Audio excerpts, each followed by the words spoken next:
to listen to the Lapped Traffic Podcast.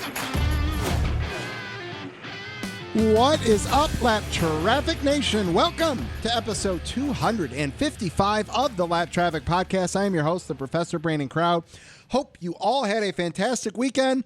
The regular season is over. Cannot wait to break down the playoffs here in just a little bit. But before I do, don't forget, go roast the competition. Be the first to the finish line with 5 Lakes Angry Brew. Angry Brew is a massively caffeinated, amazing tasting, high-octane, power-packed fuel to get you through the day, all day, every day.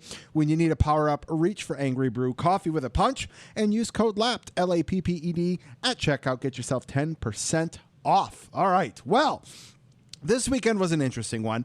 The wife and I went out of town for a couple days. If you've listened to the show on a regular basis, we like to go up to Mackinac Island every year if we can, at the tip of the mitten, if you will.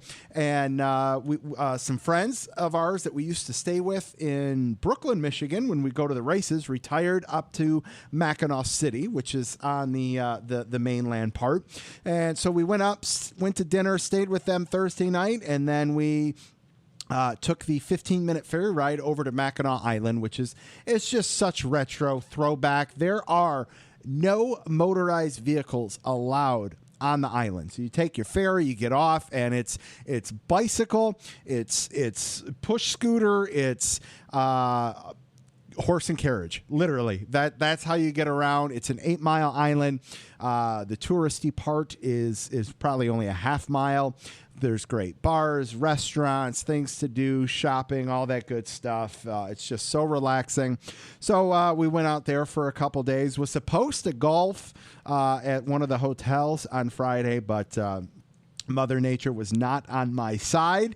So before we were supposed to be on the island by about 10 o'clock, and I don't think we got to the island until about 12:30 or so.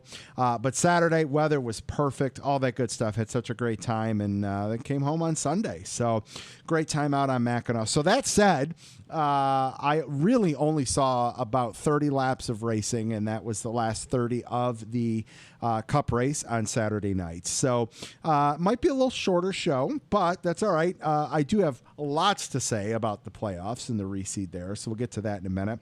Hope you guys enjoyed last 2 week shows with Jeff Striegel, preview and post shows of MIS. Always a great time when Jeff is on. But tonight, I'm ecstatic because tonight's guest, it's been exactly 100 shows since he has been on, and that is Tyler Ankrum. So I'm excited to get Tyler on here in just a minute.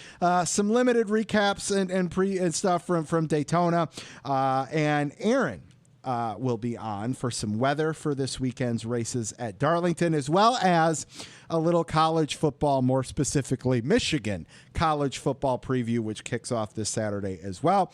Lucky Dog lap downs, and who made the Lap Traffic Fantasy Playoffs. We're going to find out later on in the show. So let's get things rolling. Let's get Tyler Ankrum on the line.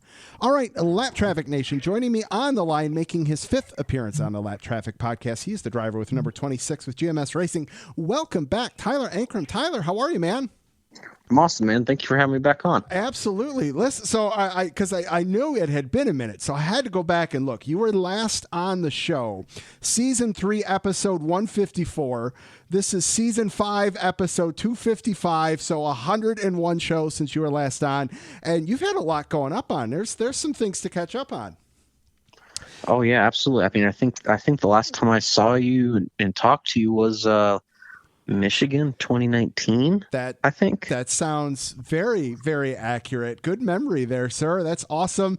I know. And the funny thing is, I think the first time you and I actually talked that you were on the show, I think you were still in high school on your first appearance. So it's been a hell of a few years, man. Yeah, I graduated high school in 2019. Yeah. Okay. Yeah. So yeah, right around that same time there. That's crazy, man.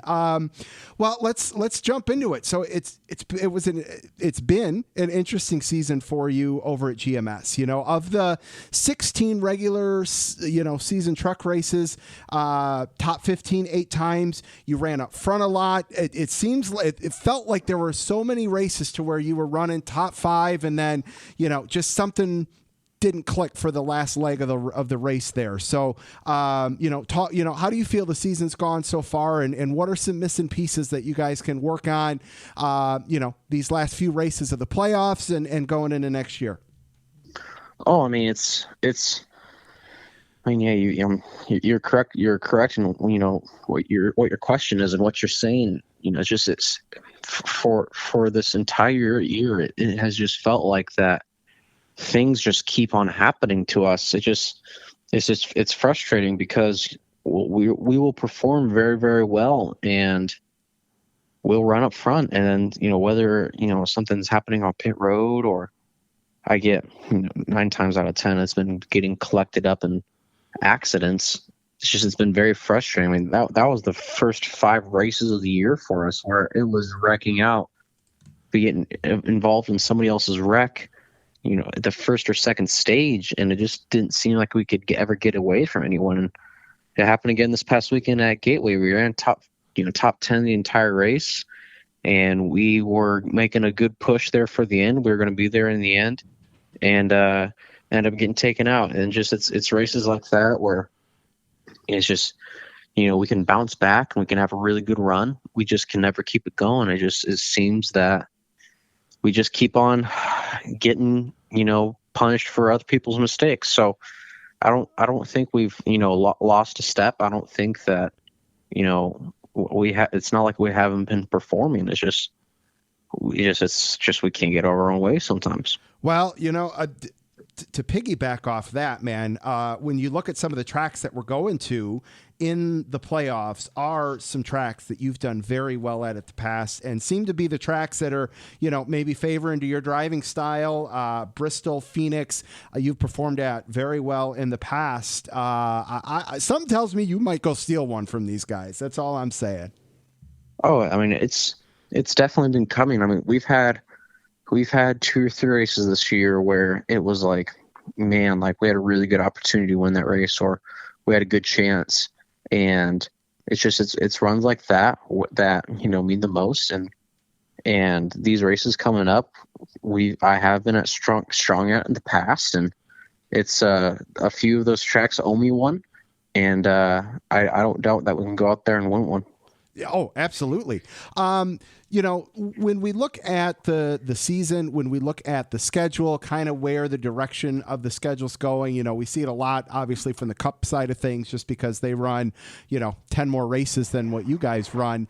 When we see the transition going to more short track, more road courses, is that something you're in favor of? Do you prefer, the intermediates? What's at least your personal bread and butter? I'm in favor for road courses and short tracks. I think that's what people want to see. I think that the amount of road courses we have right now between Daytona Road Course, Watkins Glen, Coda, I think that's a very healthy amount of road courses for our schedule. Like you said, 10. There's 10 less races. The Cup guys, they go to 5 road courses, I think, between Coda, Watkins Glen, Sonoma, Road America, Indy Roval, Indy this year. Yeah, I mean, I think I might be missing one, but if anything, I think they go to too many road courses. I think that 3 to 4 number is really good for road courses, and I want to see more short tracks. I like the 1.5 miles because the trucks, we race really hard on the 1.5 miles compared to the other two series. But I want to see more road courses. I want to get to I want to get to South Boston. I want to get to Nashville, Fairgrounds, not the Speedway. Right. I want to get to the Fairgrounds, not the Speedway. There's other tracks out there. Kern County, I know they have plans to tear down Fontana and turn it to a 1.5 mile. From what we've been told as far as the public eye. Tracks short 1.5 miles, 3/4 miles, tracks like Gateway, Phoenix, I think those are acceptable. I don't even really consider them short tracks. Sure. I'm with you there. But tracks like Darlington, tracks like Darlington, Phoenix, Gateway, they're all really, really cool. And it's a perfect balance between speedway / short track. And I like the tracks like Bristol as well. I think, the high speed, high banking tracks are really fun to go to. But yeah, for sure, going to those high banked, high speed 5/8s, 7/8s like Iowa Speedway, Winchester, Milwaukee, the Milwaukee Mile, tracks like that, South Boston. I know I already mentioned that, but like even get back to the tracks like Hickory, get back to tracks like Kenley, North Carolina. Getting back to further closer to our roots, I think is really what people want to see. Oh, I'm with you 100%. I think when you look at, from a viewership perspective, when you see where people are, I mean, no one's ever happy on social media, but when the time you see it the happiest, it's when we're going Friday night short track racing in the truck series. And I love it. I think people think of, the trucks as more like your grassroots style racing, a little bit more scrappy, don't mind getting dirty. And yeah, I am with you there 100%. Well, let me ask you this. When we look, just keeping on the schedule for a second here, from a fan perspective, can't stand it when we've got a 3-week, 4-week break. And I ask guys this all the time just because some guys, they have different opinions on it. So what's Tyler Ankrum's opinion on, the sometimes month-long gap in the truck series for race to race sometimes? It can be a little frustrating because, you can go into that long break and the beginning of summer, you can be heading into that break, hitting your stride, having a lot of momentum.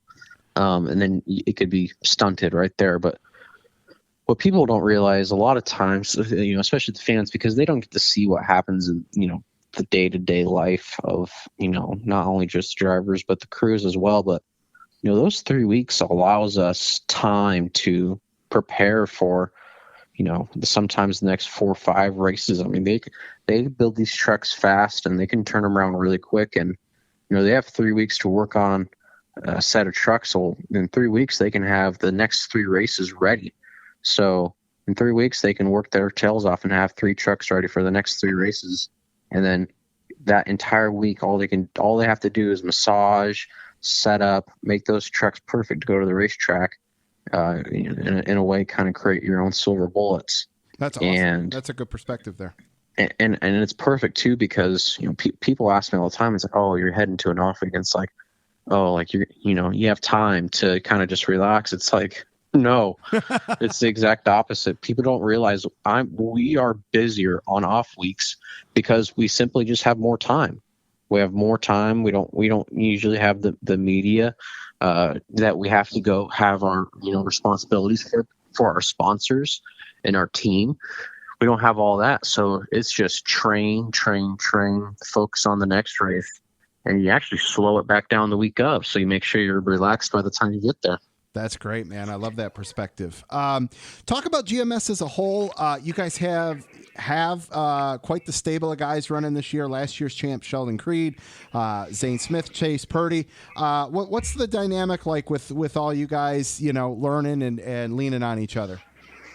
Oh, it's really good. I mean, these are hands down, the best set of teammates I've ever had in my entire life. I don't prefer teammates. I'm the type of person where I prefer to work alone.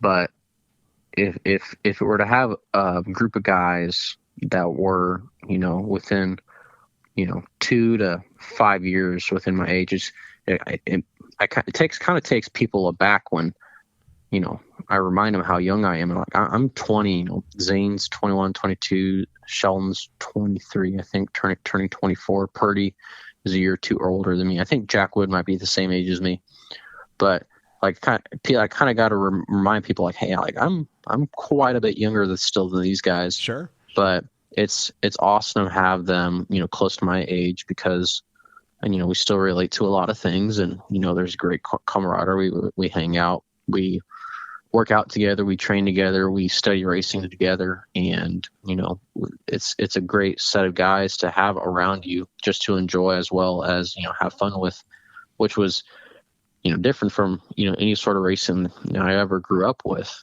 Growing up, it was just myself. I never had a teammate until 2018 when I was racing K&N for DGR, and even still when I got in the truck, it was like I was 17, 18 years old.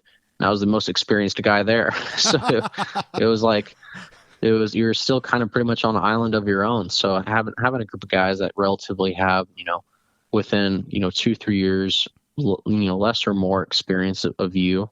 You can all lean on each other and expect the same out of everyone, and try to go out there and help each other the best you can as a teammate, also as a competitor. Sure. No, that's great, man. I love it. All right. We are headed to Darlington this weekend. Top 15 earlier this year there.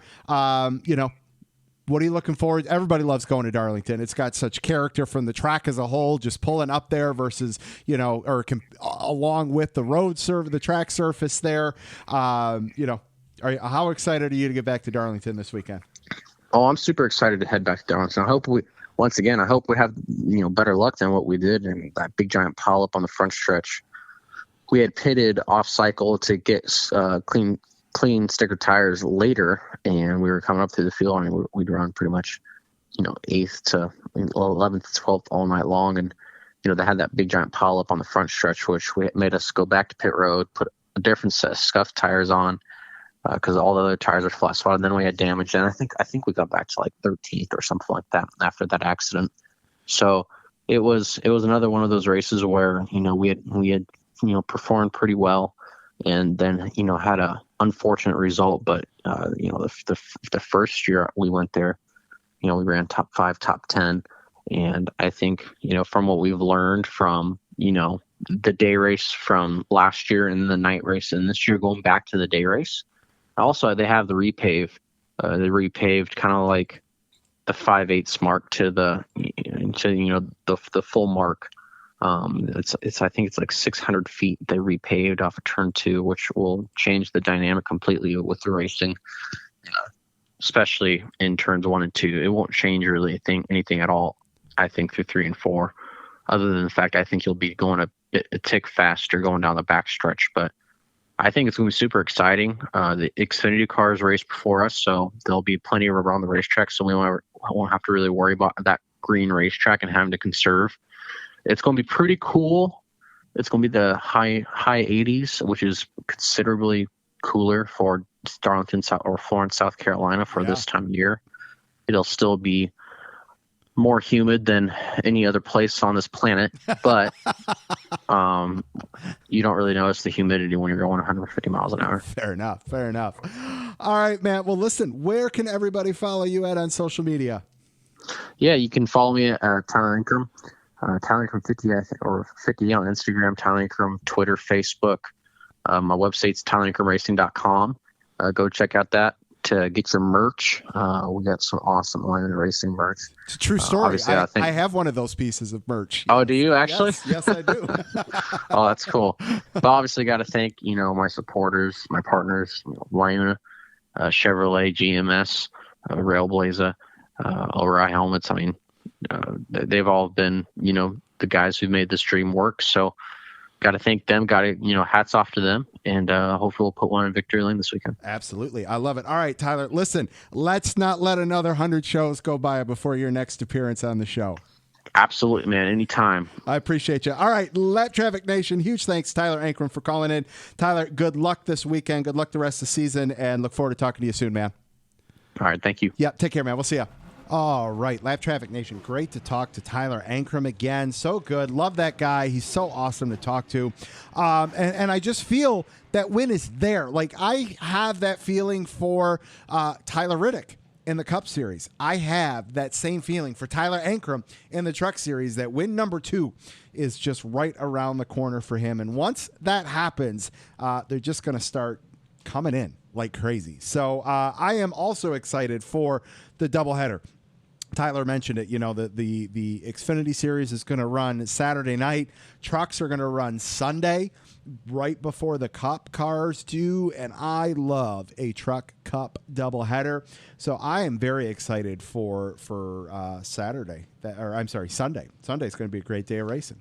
All right, I'm just going to kind of like I said, I didn't get to take in much racing. That said, I do want to talk about the playoff reseed here, if you will. So all I want to do is, because you guys know I'm a Kevin Harvick guy, right? So last year I'm like, put us in the Final Four. Like, it's ours, right? And I don't want to come across like I am trying to sound bitter, because I'm not doing that at all. I just want to help reel it in a little bit for anybody that's just like, it's Kyle Larson's championship, which it very well may be. And I think it would be awesome if it was, because you have this type of season, you want to be rewarded with a championship. And there's only a 5-point difference from where Kevin Harvick was at this point last year to where Kyle Larson is now. Kyle Larson reseeded in first, 52 playoff points. Kevin Harvick, this same point last year, had 57 playoff points, did not make the Final Four, did not win a championship. So I say that just to keep it into perspective, that's why I love the playoffs, because anything can happen. Great year, right? Kevin Harvick had a great year. 9 pieces of hardware sitting for him and Rodney. Kyle Larson's got 5.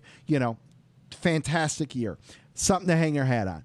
I know y'all want that championship, and I understand that. I wanted that last year. So just keep in mind that if an implosion happens, it can happen. I hope it doesn't, because like I said, you want to reward greatness. He had a great season.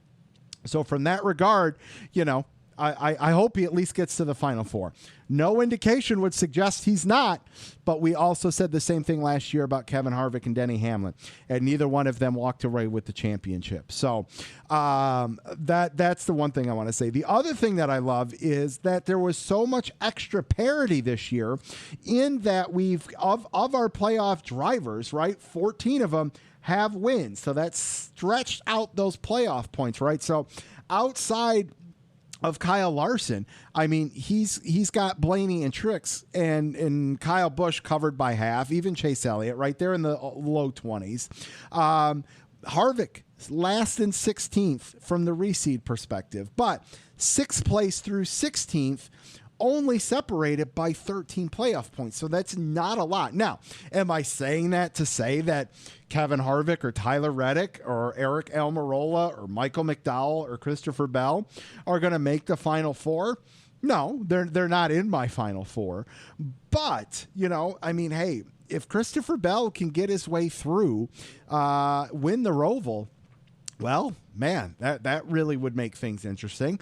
So there are just so many possibilities. I've been saying it for a while that when you look at the field, I mean, you can't say for certain who your bottom 4 are going to be lopped off. I don't think you could, because I think, if you're going to say Kevin Harvick isn't going to make it to the round of 12, I couldn't get behind that. I do think he gets to the round of 12. Now, does he get to the round of 8? Probably not. Maybe not. I don't know. Michael McDowell, does he get to the round of 12? I'd say no. Great year, great effort for that organization, winning the Daytona 500, making the playoffs for the first time. That's a great season for that organization. But once you get, could you put Kurt Busch in the final 8, Breck? I mean, there's probably, you could make the argument for at least 12 of these guys to get to the final 8, and any one of those 8 to get to the Final Four. So it's going to be so competitive as this thing gets rolling, and I love every single second about it. I think the first couple years of the playoffs, we could almost pick the final 8. Maybe we're off by 1 or 2. But as this thing keeps developing and as we get more parity in the sport, and who knows what the next car is going to bring, who knows what schedule changes that could bring.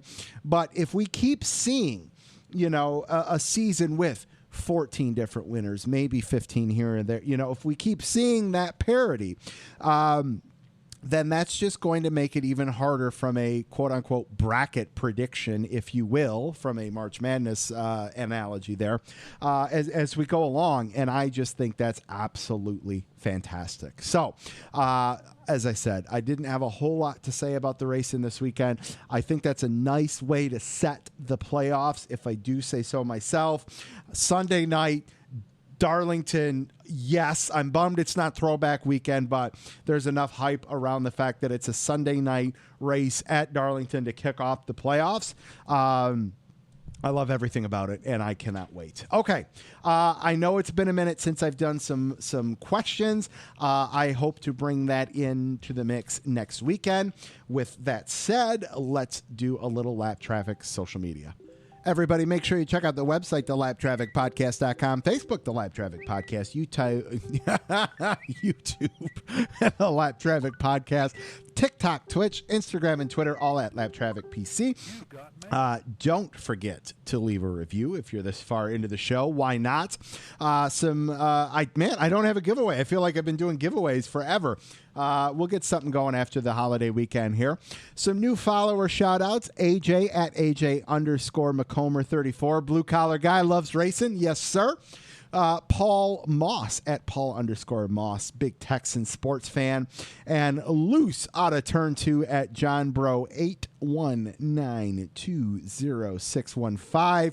NASCAR fan, retired officer from the New York Police Department. Thank you, sir. Welcome to the show. Tell your friends. Don't forget that if you want a free koozie and some stickers, all you have to do is fill out the contact page on the website. Also on the website is the Lapped Traffic store. Fall is right around the corner. Pumpkin everything. Get yourself a hoodie. I swear to you, these hoodies feel like you're just getting a hug. They're that warm and cozy. So get yourself a Lap Traffic hoodie. All that good stuff. Let's keep things rolling. Let's get Mr. Aaron Studwell on the line for some weather and some college football talk. All right, Lap Traffic Nation, it is time for a little weather and a little football talk. So if you're not up for some B1G and more specifically Michigan football talk, just tune in for the first few minutes of this, then you can forward along. But I digress. Joining me on the line, you can follow him on Twitter at RaceWeather, along with Brian Newdorf at NASCAR_WXMAN. It is Dr. Aaron Studwell. Sir, good evening. How are you? Good evening, sir. I'm doing well. We're going to talk about football. We are going to talk about football. I am excited to talk a little football. Tomorrow is September 1st, which means it's, pumpkin spice everything. No thanks. I'll pass. Yeah, I'm good. But yeah, that means football it's right around the corner. It's this weekend, it's next weekend. It is this weekend. Yeah, it's this weekend. Wow. God, and I think yeah. there's I think there's a game Friday night. I would have to believe there's a game. I'm saying there's probably a game Thursday night too. Thursday night. That's what I meant to say. Somewhere in Idaho, there's probably a game. Well, it may be, but there's actually a game in Virginia Tech against Liberty. And Alex Bowman will not be. No, Byron Bowman. Byron. Wait a minute. 24. Yeah. Yes. Yeah. That may That not be one. there. He is a student, but two top 25 teams from last year. See how excited football gets me. I can barely talk. I mean, the DraftKings account is just going off the chart with notifications about promo this, promo that, and I'm just sitting over here just like rocking back and forth like I'm pumped. All right. I want sports books in Maryland. That's my political statement of the night. There you go. All right. Well, before we get to football talk, let's do some racing talk. Quite the interesting weekend at Daytona this past weekend. What'd you think of it? I thought it was good. I enjoyed the racing. That was crazy racing on Saturday night. Yes. I don't blame them. I mean, let's start. We'll go in order. Stopping after 20 laps on Friday, the way the radar looked and the way things were going to play out, those storms held in longer than I would have thought, and I'm not sure what Brian had thought the previous week. But yeah, they made the right call because they were going to get a break, and it's going to rain again. They were going to get a break, and then it was going to be 11 o'clock. Yeah, no, go home. I get it. I think there's some criticism as far as, well, why even start for 20 laps? And, everybody's there. Money's going to get wasted regardless. At least give those fans that aren't going to be able to make it back the next day, whatever show you can give them for those 20 laps. Not to mention you've got your TV obligation already, right? So it's like I get the argument either way of like, Why start and stop for such a short period of time? They always talk about if we start a race, it's because we assume we can get to a certain point, but I am for that in that regard based on TV and the fans that are there. And even from a weather standpoint, if you put me in race control Friday night and they look at me with 10 minutes before that race is supposed to start and they say, do we start the race? I look at the radar and say, yes, start it. Because to me, there was no guarantee that these storms were going to hit because they had been trying to track them a little further north. Sure. And there was no guarantee that even if they kind of skirted the edge of the track and then you didn't lose the track, I would have said, yeah, go ahead and start. If that call, if you're saying you got to make the call, I would have said start. Yeah. So I don't think they were wrong to have started.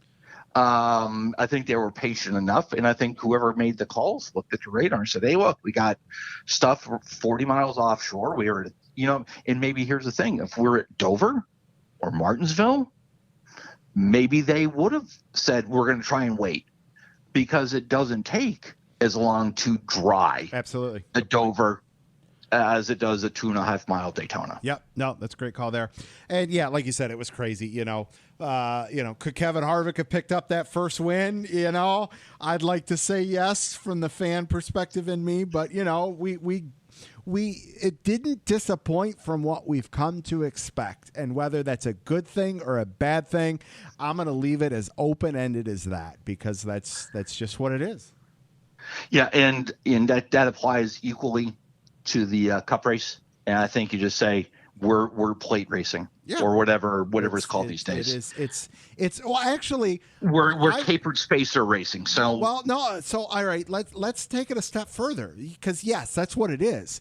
But let's call it what it is. We're survival racing.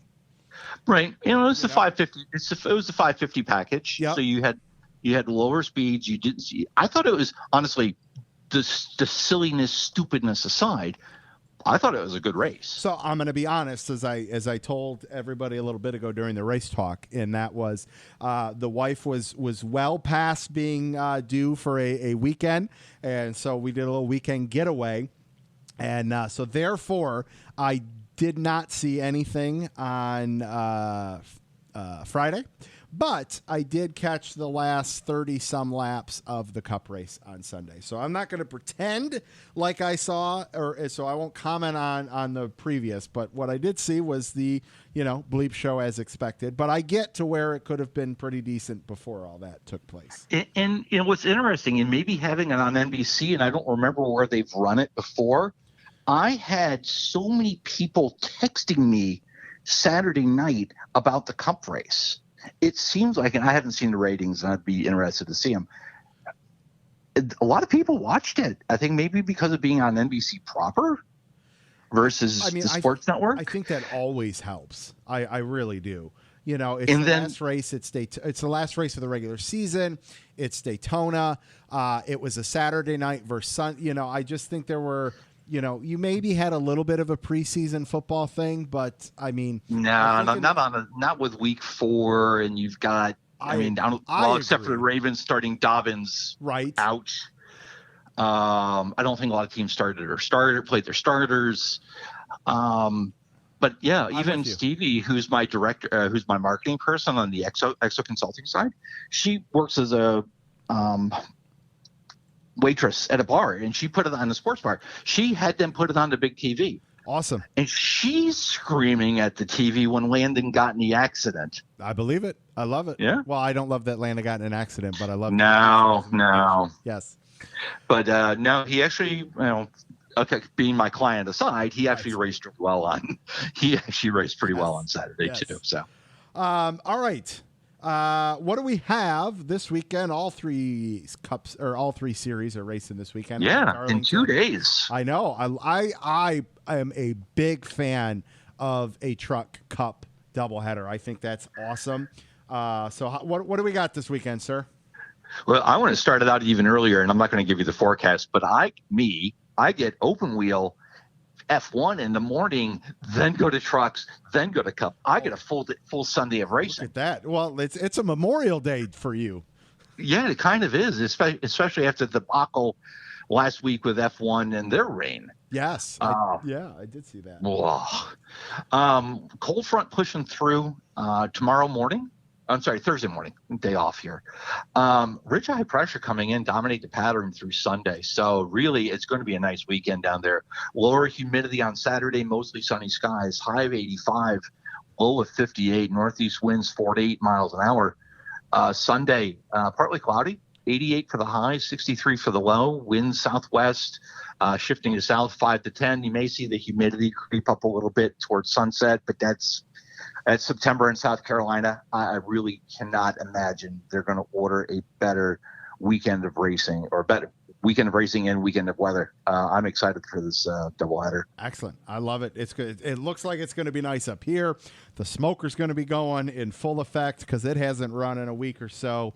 I am excited to relax, watch some racing, all that good stuff. Maybe get around to golfing because this past weekend's round got canceled.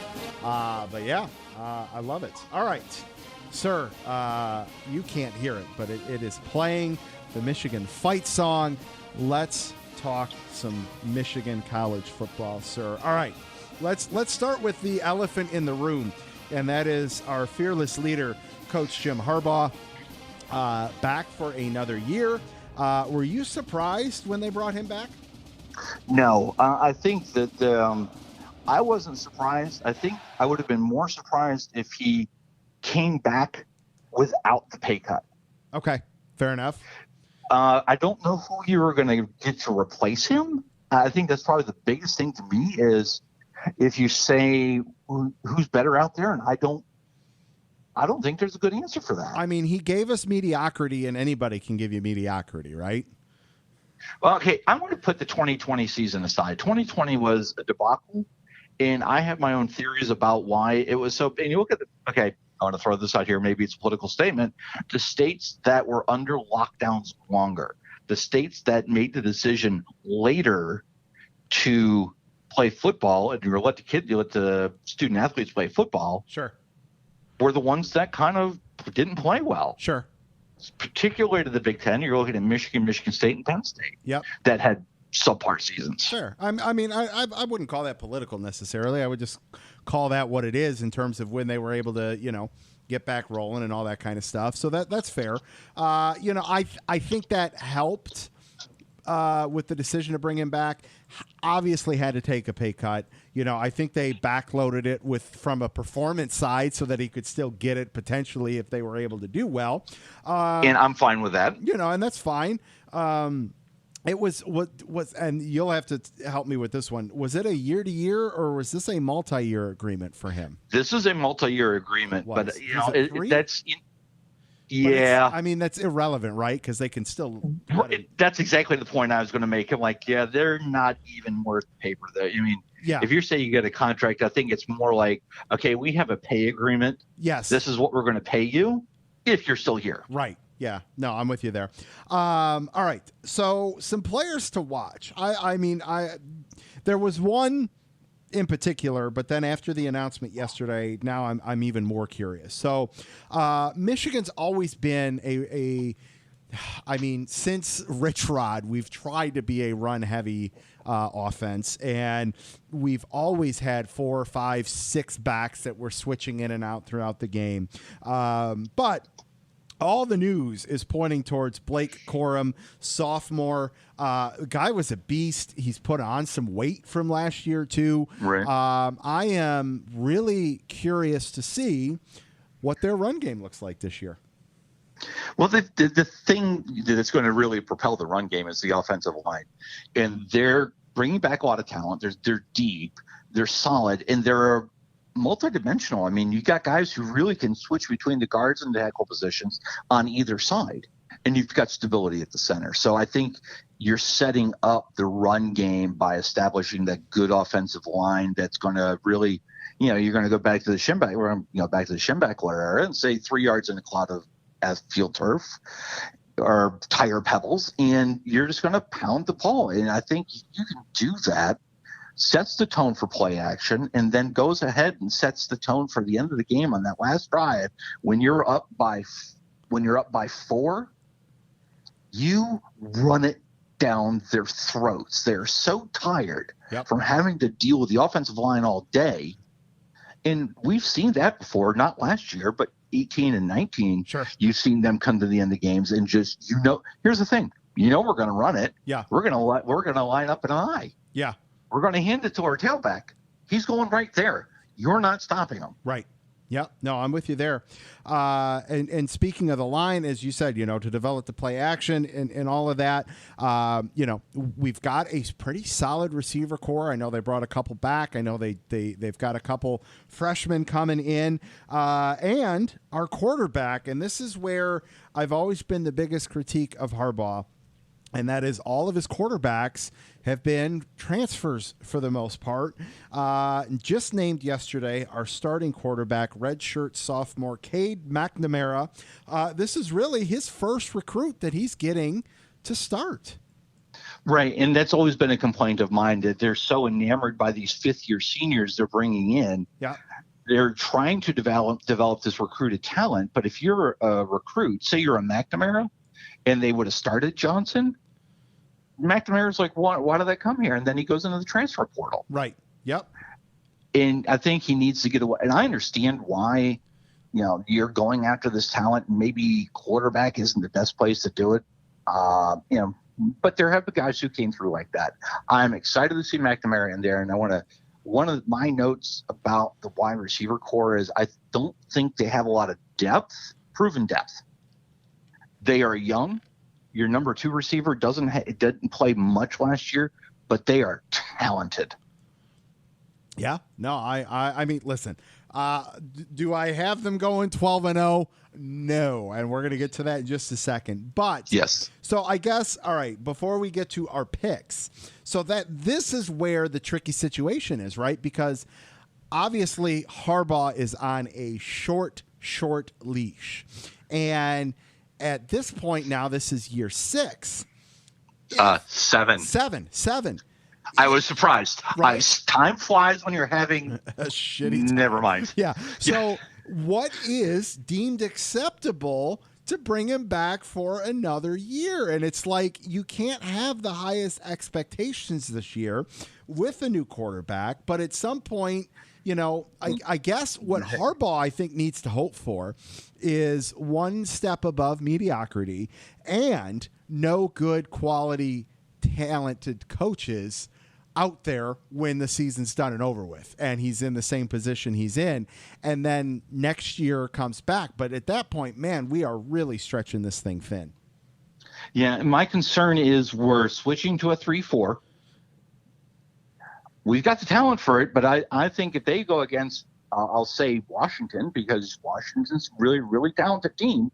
You go against a well-coached team with offensive talent, I think they're going to look at the Western tape and say, okay, we can exploit that, because they're not used to playing in a 3-4 yet in a game situation. Sure, they may do it well at practice, but in a game situation, I think you're going to have that exploited. Plus, I was looking at this.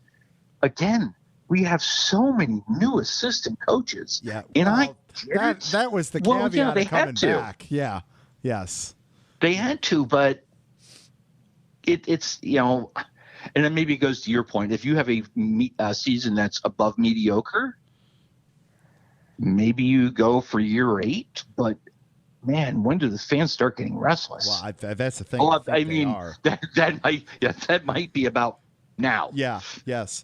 All right, sir. We can wrap it up with a nice little bow after we make our picks. Are you ready to make some picks? I am. All right. Michigan kicks off the season at home against in-state college. Won't call them an in-state rival, just in-state college.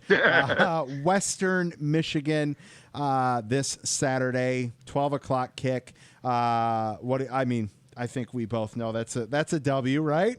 Yeah, and bonus forecast, increasing clouds, high of 74, south winds 6 to 12 miles an hour, and a win for Michigan. Beautiful. Love it. All right, Saturday, September 11th, at home against 20th ranked Washington, sir.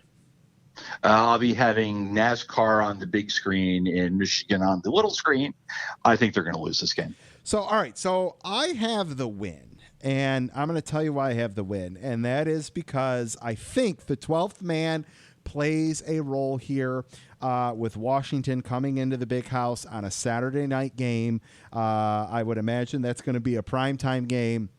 Yes. So I am going to go with the 12th man helping Michigan for a late win on this one. I hope you're right. Yes, me too. Saturday, September 18th, Northern Illinois, sir. A win, but it'll be closer through halftime, through the first half than people want it to be. Fair enough. Saturday, September 25th, at home against Rutgers for our 4th home game in a row. And for some reason, that's homecoming. Other than the fact it's Rutgers, Michigan, I don't think they may actually cover the 45 points. I love it. Yes. All right. So W there. All right. Now here's where we enter some more challenging competition. Saturday, October 2nd, traveling to Wisconsin, sir. Loss. Yes, I have a loss as well there. All right. Let's see here. Our next game, Saturday, October 9th at Nebraska. A win, and you're kind of counting down on the Scott Frost clock at this point, too. Yeah, I agree. Yes, win for sure. Saturday, October 23rd, Northwestern, sir. That is a win, but tougher than you're going to think. Fair enough. Not you, but maybe the general public. Fair enough. Saturday, October 30th, Martinsville weekend, sir. Who do you got? Probably Denny Hamlin. Wait a minute. Michigan struggling. Michigan State's struggling more. I got that as a win. Love it. All right, sir. Saturday, November 6th home at Indiana. A win, but not an easy one. All right, so this is my iffy. This is my only one that I wasn't confident on in my decision. I'm going to say win because I think Indiana is overly ranked for some odd reason. I probably didn't do enough research on that one, but yeah, I'm gonna put down the win there. But I'm not going to be surprised if that's a loss, only because they've got like such a crazy 35 win streak against Indiana or something like that. So, right. And if it was at Bloomington, I would really fall in line with you on saying this. Not to say a coin flip game, but there'd be a bigger part of me leaning towards IU. But right now, I would go for the win at home. I'm not going to be surprised if the spread on this is 2.5. I want to see how everybody gets through November 1st and where we are injury-wise. Fair enough. Saturday, November 13th at Penn State, sir. That's the one. I'm looking at my sheet here. I'm like, I thought I had this as a loss, but I've got it typed in as a win, so I'll go for a win. You got all right. So I've got the loss there. All right. This is probably the closest one for me because I was thinking loss on this one, but somewhere in my head I typed win. I mean, does memory serve correct in that Penn State really kind of started to slip towards the end of the season last year, or is that? They struggled all last season. Yeah. Okay. All right. So it wasn't just last year, or part of last year. It was all last year. Yeah. Saturday, November 20th at Maryland. I'll be there for the win. Awesome. I love that. And the big game, Saturday, November 27th, against that state down south, Ohio State, sir. Oh. I've got it as a loss, and I'm going to hope that it'll be closer, but the number that's popping in my head right now is like 27-13, which that actually would be close based on the last 2 years. I was going to say, that really does kind of say we're reining in the Ohio State offense. Yeah. Ugh. Well, all right. So we both kind of have them at a 3-win or a 3-loss season. Just a little variation about where that third to fourth loss comes into play. I mean, but I mean, we've done this the last couple of years, and I mean, I've had them at about 3 to 4 losses the last few years, and it's just like we need that 10-2, 11-1 season to really kind of hone things in a little bit. I went one more than you, and I've got us in the Gator Bowl versus Ole Miss, a win, but nobody cares. Right, and that's where we're at. Yes, that's kind of where we're at going into that. Yep. I don't think we have the talent. I don't think we have the talent now to say we have a 10 or 11 win team. No, I mean, I'd like to think that is next year. Let this quarterback let Cade get get some reps, let the line develop, all the things we talked about, everything has the potential to be there, and it's just a matter of, can they do something with it? That's, I think we've had a lot of wasted talent over the last couple of years, and, well, say you're right on Washington and I'm right on Penn State, then they've got a 2-loss season, and you've got a respectable loss at Camp Randall. Yeah, I'm projecting it's going to be a respectable loss, and you got a loss to probably one of the top 4 teams in the nation in Ohio State. Yeah, talent-wise, ranking-wise, everything. Right. So you don't have a lot of shame in those losses, and then you go win. You go 2 losses, then 2 conference losses, then the season. You wind up in the Outback Bowl, and you're playing a pretty decent, probably Auburn. Well, so if that happens, though, then we don't beat one ranked team. So, and if you're not beating ranked as they are right now, as they are right now, and if we're gonna, Western Michigan's not going to be ranked, Northern Illinois, Rutgers, Nebraska. But we're also saying that you're right about Washington. They're ranked. Yes. That I'm right about IU. We're both right about IU. They're ranked to start the season. And I don't think Penn State's ranked, but I think you're looking at the scenario where – starting 19th. So they're ranked. Yeah. Ohio said we would actually go 3-2 against top 25 teams to start the season. Yeah. But – yeah, is it a successful season? Yeah. Is it the season everybody wants? No, because you're not going to Indianapolis. Right.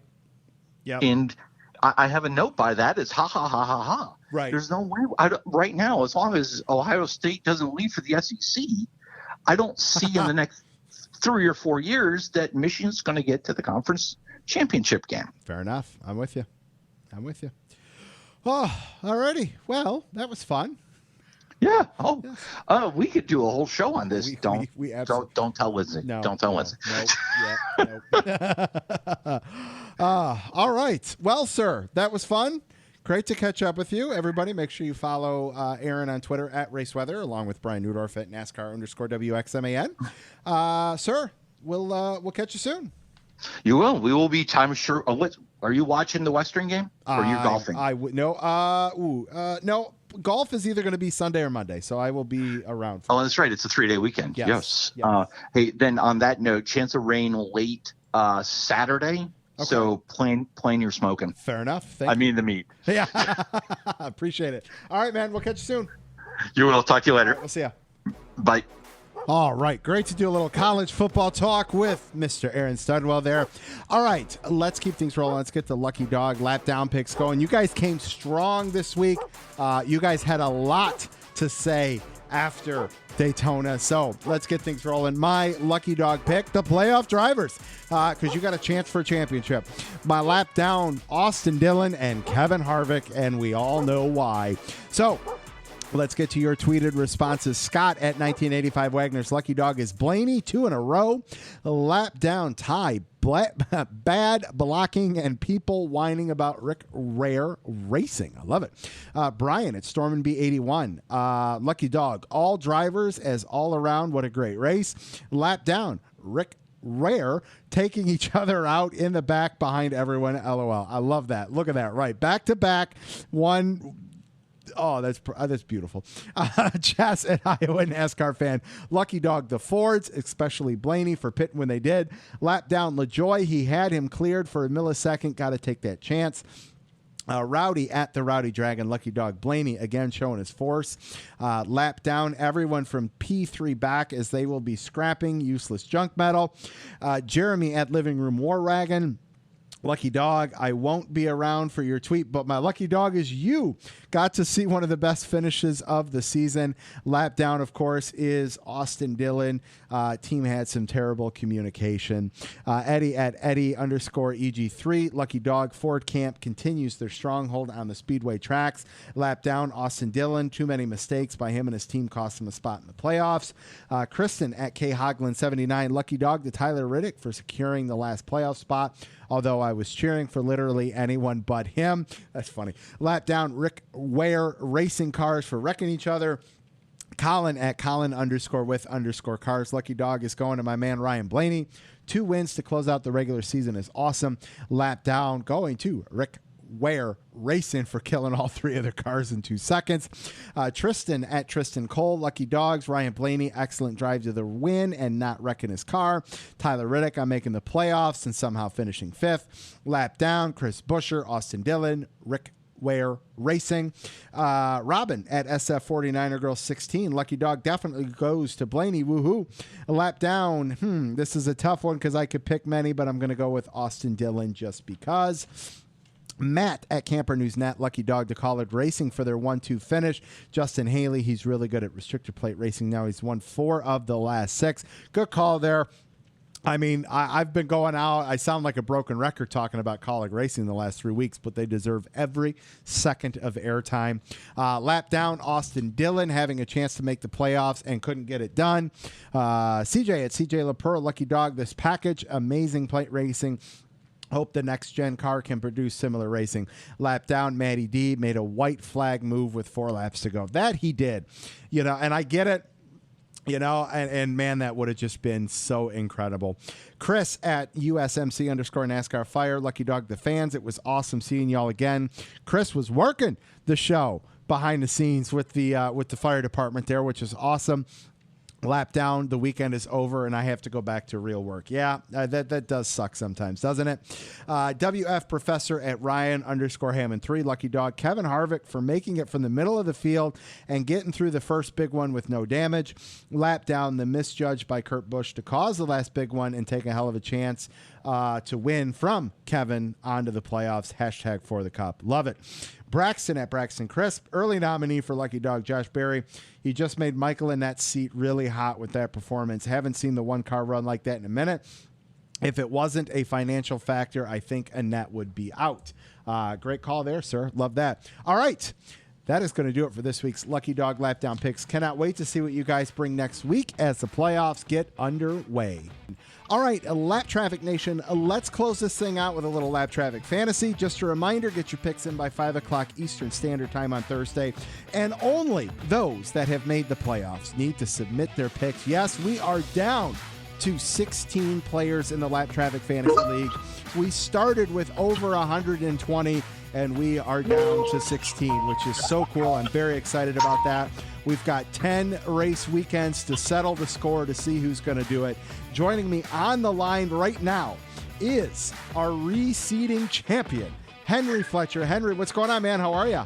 Hey, Brandon, appreciate the introduction. Thanks for having me back on. Absolutely, man. Welcome back. So before we get going, so the reseeding is set. You're sitting there in first with an extra 24 points between the reseeding bonus points and the bonus points that you earned. It's been an interesting season with the Kyle Larson rule, as I've called it, that won't be there next year. But it's been very competitive this year. Yeah, and I don't want everyone to think, I'm curious to see next year how it goes without Kyle Larson, because I just tried this year not to think out the room. Use Larson quite heavily, and why wouldn't you? But I'm curious for next year. Hopefully Larson, should be interesting here with the playoffs coming up. But yeah, definitely looking forward to next year as well. Absolutely. Yes. All right, man. So let's reset our top 10 here. So this is how segment 2 finished out. Steven, DFS NASCAR guy, he is our segment 2 winner. So he would have had an automatic bid, but he was already there, so he made it. Glenn Eckins in second, Matt Camper in third, Stephanie Borges in fourth, Henry Fletcher, yourself, finished in the top 5 in segment 2. Jess Rose in 6th, Chad Robb in 7th, Brad Carnes in 8th, Matthew Miles 9th, and Kristen Haglund wraps out our top 10 for segment 2. Just a reminder, prizes will all get sent out at the end of the year once everything's all situated and all that good stuff. But now, over to our cumulative top 16, our playoff grid.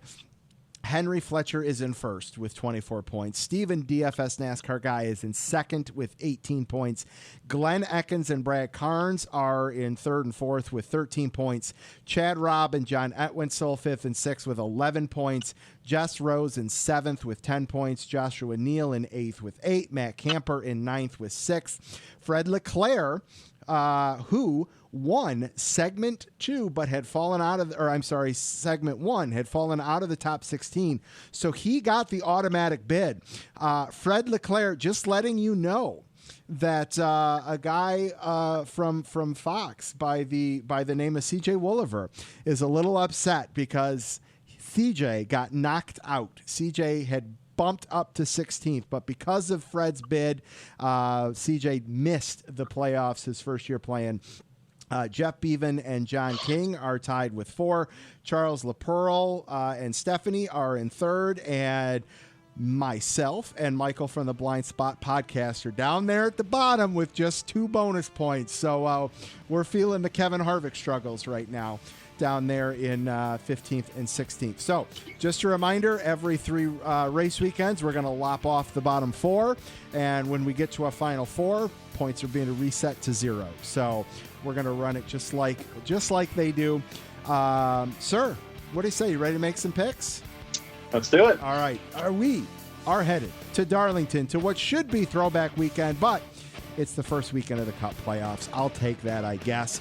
It's been the Ford and mostly Toyota show at Darlington as of late. Ford with 6 wins in the last 9 races and Ford with the other 3. Toyota with 6 wins and Ford has 3.